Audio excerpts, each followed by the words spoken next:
اور پھر تہجد میں 3 قرآن ہوتے ہیں، 10 دن میں 1 قرآن، پھر 10 دن میں 1، پھر 10 دن میں 1، لیکن تراویح میں 1 ہی قرآن، تاکہ عوام کا بھی خیال رکھا جائے۔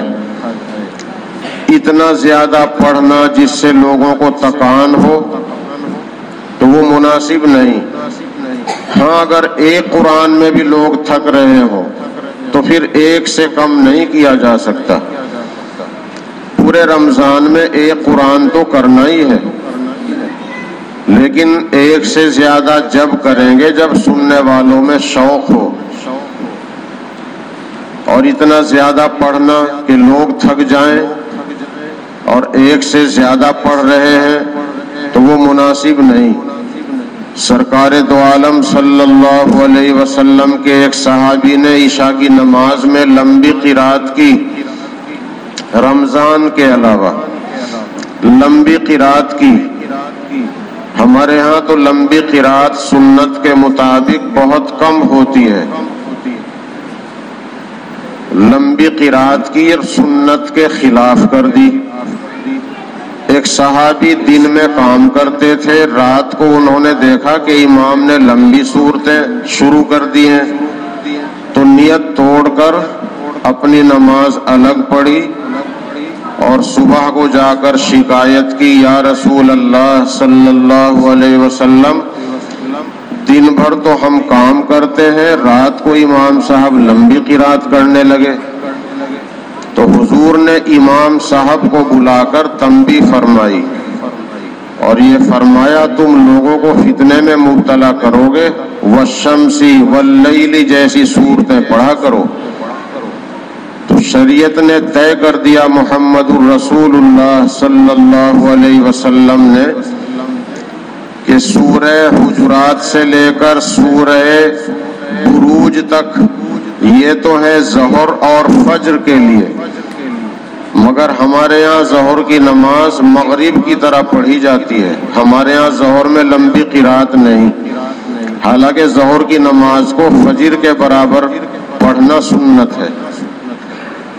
اور فرمایا سورہ بروج سے لے کر لم یکن تک یہ عصر اور عشاء کے لیے ہے، اور لم یکن الذین سے لے کے اخیر تک یہ مغرب کے لیے ہے۔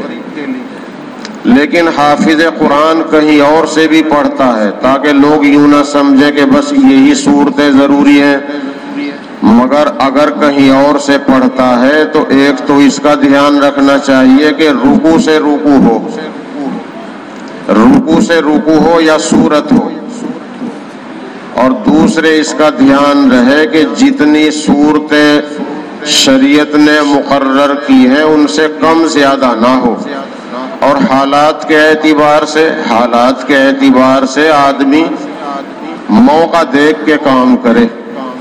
ایک مرتبہ سورج نکلنے کے قریب تھا، حضرت امام ابو حنیفہ رحمۃ اللہ علیہ کے شاگرد نے فجر کی نماز پڑھائی تو ٹائم تھوڑا تھا، قل اعوذ برب الفلق قل اعوذ برب الناس پڑھی ٹائم کے لحاظ سے، تو بڑے امام صاحب نے کہا شاباش دی، تھپ تھپی دی، اور کہا ہمارا شاگرد فقیہ بن گیا، یعنی موقع دیکھ کے کام کرنا۔ تو اس لیے ہم اس کا بھی دھیان رکھیں، ہماری نماز سنت اور سنت کے مطابق ہو۔ تو سرکار دو عالم صلی اللہ علیہ وسلم کی یہ سنت ہے، اور تراویح کی روح ہمارے یہاں عوام میں اکثر باقی نہیں، تراویح کی روح تو ہمارے یہاں قریب قریب ختم ہی ہے۔ اصل تراویح کی شروعات کس طرح ہوئی ذرا سا اس کو سمجھ لیں، اس لیے کہ آج کل واٹس ایپ کا زمانہ ہے، فیس بک پر نیٹ پر لوگ سنتے ہیں، اور بہت سے لوگ عوام کو گمراہ کرنے کے لیے غلط عقیدے بھی پھیلاتے ہیں۔ اس لیے صحیح معلومات ہمارے سنی مسلمانوں کو رہیں تو ضروری ہے۔ نبی اکرم صلی اللہ علیہ وسلم رمضان پورے رمضان اس طرح 20 رکعت نہیں پڑھتے تھے. آپ رمضان شریف میں عشاء کے بعد آرام کرتے تھے، آرام کرنے کے بعد پھر نفلیں پڑھتے تھے. ایک رمضان میں ایسا ہوا کہ آپ نے نفل شروع کر دی تو جو صحابہ کرام مسجد میں تھے وہ بھی آپ کے پیچھے کھڑے ہو گئے، بغیر اعلان کے آپ کے پیچھے کھڑے ہو گئے تو آپ نے 20 رکعت نماز پڑھائی. اس کے بعد پھر محلے میں چرچا ہوا کہ حضور پاک صلی اللہ علیہ وسلم نے رات مسجد میں نماز پڑھائی ہے، ہم لوگ جو گھروں میں نفلیں پڑھتے ہیں وہ مسجد میں آ جائیں. آپس میں جو لوگوں میں چرچا ہوئی تو اگلی رات میں اور زیادہ آ گئے. آپ نے 20 رکعت پڑھائی، پھر اگلی رات میں اور چرچا ہوئی تو تیسری رات میں اور زیادہ آ گئے. اعلان کچھ نہیں. پھر چوتھی رات میں دیکھا، یہ رات کو آدھی رات کے بعد کا قصہ ہے. چوتھی رات میں دیکھا تو مسجد کھچا کھچ بھری ہوئی ہے. رسول پاک صلی اللہ علیہ وسلم نفل پڑھانے کے لیے نہیں آئے اور آپ نے نہ آنے کا فیصلہ کر لیا کہ میں نہیں پڑھاؤں گا. حضرت بلال نے جا کر کہا لولا نفلتنا یا رسول اللہ، اے اللہ کے رسول آج بھی ہمیں نفل پڑھا دیجئے. تو آپ نے فرمایا کہ تمہارا شوق دیکھ کر میں یہ سمجھ رہا ہوں کہ اگر میں نے پابندی سے یہ نماز پڑھا دی تو یہ نماز بھی فرض ہونے کا اندیشہ ہے.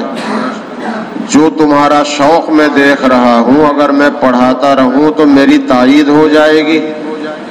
اگر میں نے تائید کر دی اور پڑھاتا رہا تو یہ نماز بھی فرض ہو جائے گی، میری امت کی مشقت بڑھ جائے گی.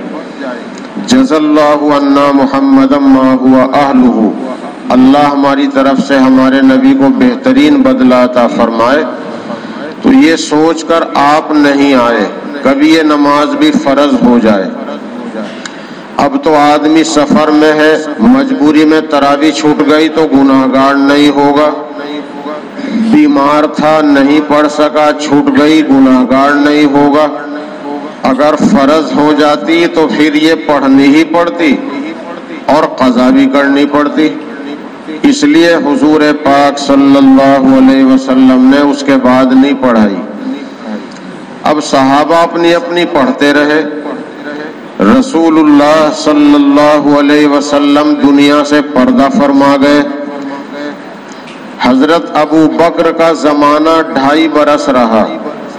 اس میں بڑے بڑے فتنے اٹھے، کوئی زکوٰۃ کا انکار کر رہا، کوئی نماز کا انکار کر رہا، کوئی کہہ رہا حضور کا دین حضور کی زندگی تک تھا.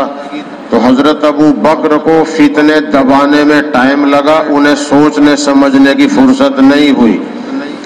حضرت ابو بکر کی وفات کے بعد جب حضرت عمر رضی اللہ تعالیٰ عنہ کا دور آیا اور وہ گدی نشین بن گئے، خلیفہ بن گئے، تو اب ان کے زمانے میں سارے فتنے دب گئے.